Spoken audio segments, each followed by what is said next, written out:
Hey guys, Mark here with a quick Bandos guide, solo Bandos guide I should say. Okay, so first of all we'll start with the requirements. You will need 70 strength to actually open the door with the hammer, which is why there's a hammer requirement. You will need decent gear, which I will show later on the video. I truly recommend not going there unless you're 100 combat plus with at least 80 strength, attack and defense, at least 70 prayer for your pity prayer. And the Sardom and Godsword, it's optional, but it always helps. Drops all Bandos tassets, Bandos chestplate, Bandos hilts, Bandos boots, and the cute Grador pet. Now, I will show you two methods. The first one for more advanced people that have more money to gear up, that would be it.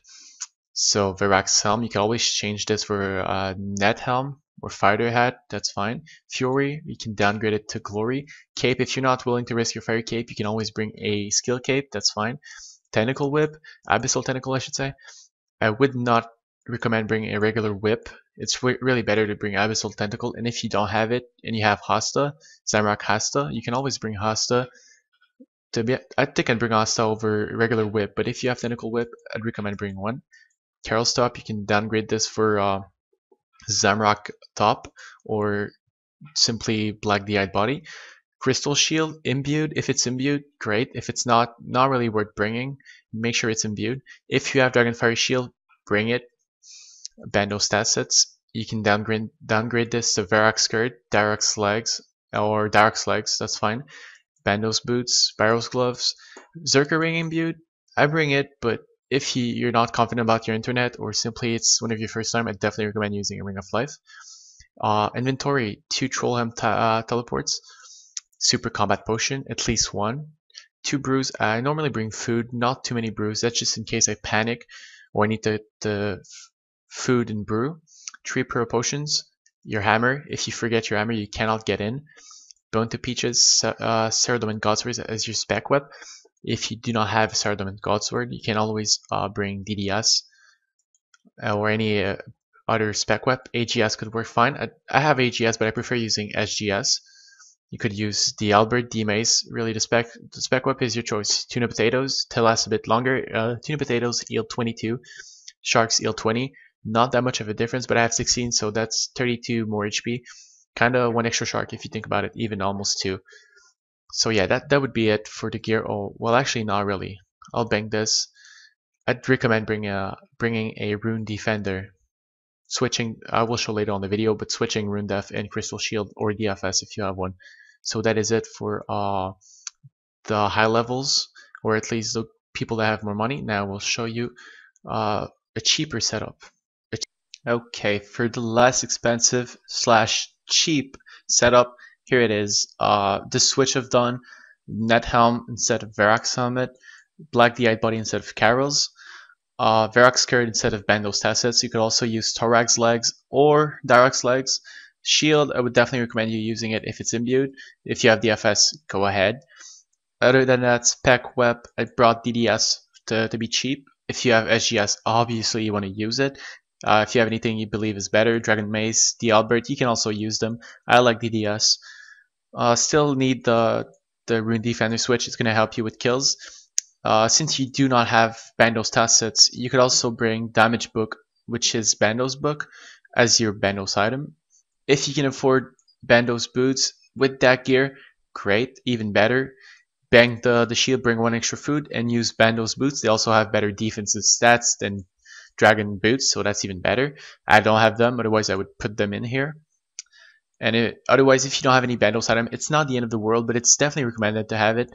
And Zamrock item, you do not need one. It is also recommended, but you can survive without it, and you will see soon in the video. As the inventory, as with this setup, you're pretty much aiming for 1 kill, maybe 2 if you're lucky. So test it out. To be honest, you probably won't even need Bone to Peaches because you might even last only 1 kill, but bring them as they might allow you to survive a 2nd kill with the extra bones you get, as you will get 4 bones. Do the math, 8 by 4, 32 HP, that's more than 1 shark you save at least. So definitely would be worth bringing Bone to Peaches. If you might believe you could do 2 kills, bring it. Hammer stays. That aside, we banked the prayer potions. I had 3 prayer potions with the other setup because I was aiming for 3 kills at least. With this one, you're aiming for 1 kill, so you do not need prayer potions. The 2 restores will be more than enough for 1 kill. You will pity the whole kill. Pretty much the same thing as you will see later in the video. Do just as I do. And now I will actually show you how to get there. Okay, getting there.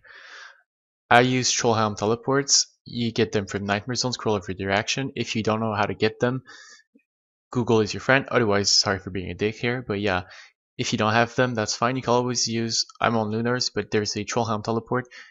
Bring your runes, drop 2 foods, come back, take more food, go back there, so like that you don't waste any inventory spot. But bringing 2 is actually our teleport tab escape right after, so that's why we bring 2 tabs. And once you teleport, I'm gonna put back my son. Okay, you want to revert this Trollhelm tab, and you will have a house tab back.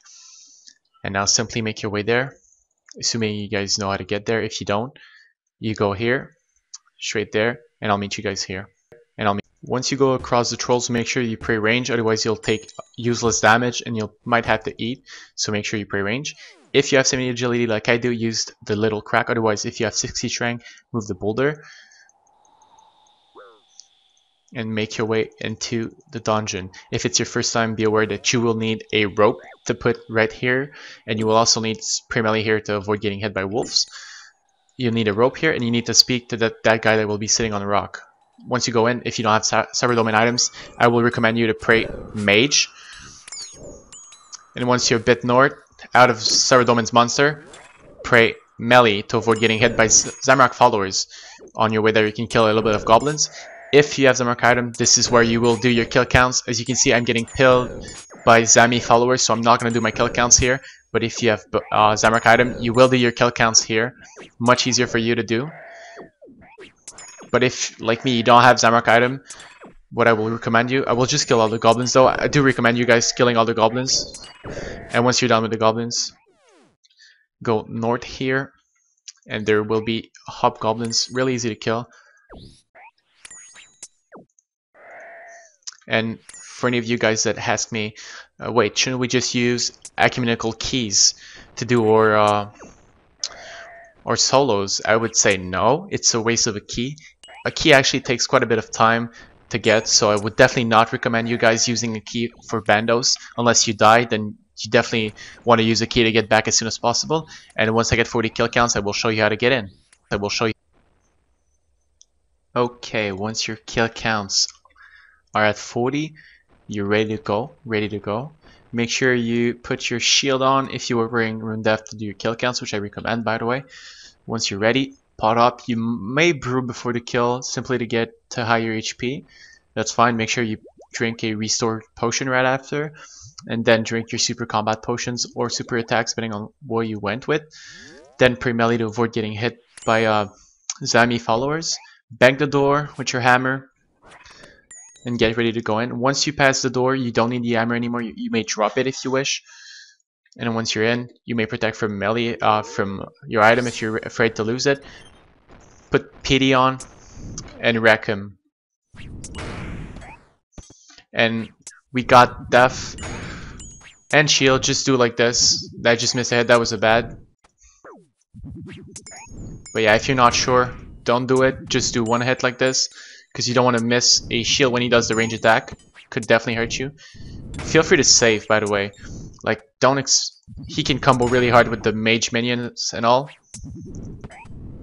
So if you feel like you can, by the way, put auto retaliation off as if it's on. When you eat, you might actually go to a minion instead of staying on the boss. So be aware of this.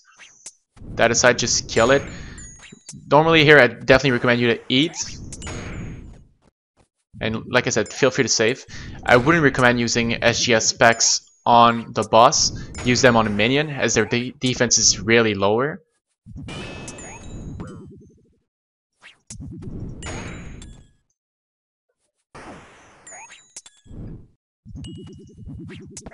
And with the setup, you should normally do between 2 to 3 kills at least, depending on your luck also. Once you're done with him, pray Magic. Kill that mate. You may do your specs. If you have If you brought buttons, you can always bring it. It's you decide whether you bring it or not. That's your decision. You may bring it, and here would be the perfect time to heal. So yeah, that is it for Bandos guide. Just wanted to show you guys one kill. It was really a good kill also. He didn't do too many range hits. Don't expect him to be this easy when you do it. And here you can also time the melee, the minions if you wish to. Pretty easy to do. And make sure you get the bones and do bone to peaches. And don't miss the praise like I just did, please. So yeah, that's it for the guide. Hope you enjoyed. If it helped you out or if you learned something new, please drop that follow. Not that follow. Drop a like. It would definitely help me out. And hopefully it did help you. I had fun making it. Hopefully you'll get some Bandos items. And yeah, see you next time. Bye bye.